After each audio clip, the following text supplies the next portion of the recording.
Dari akun Sabisul Bahrudin, berapa bang untuk pembuatan unit UTV ini di harga 40 juta, belum termasuk mesin.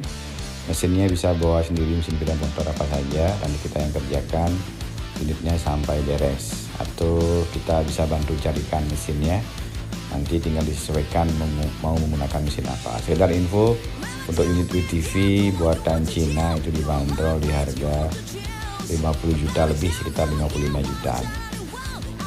Ini lebih murah dari harga pasaran pabrikan Cina, jadi mari support produk lokal kita. Terima kasih. Salamnya para rakyat. Info di 0821 6183 7000.